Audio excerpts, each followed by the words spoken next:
how to buy Pi token on Bitget. Now before we start, this is not financial advice. I'm not professional or economic expert, so before investing in any project that you find on my channel, please do your own research. And also, there is a referral code down in description. You can get free money or some crypto with the best referral code. Simply use the codes below, fund your account, enjoy the benefits. Check them out in the description. Now, as you can see, this token is available on CoinMarketCap. To be able to buy this token on Bitget, click on Markets here. As you can see, you will be able to find the Bitget here and click on this pair next to it. So after that, what you need to do, make sure first to log into your account on Bitget.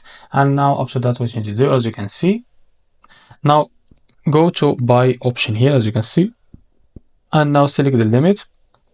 Here type how much you want to buy over that token.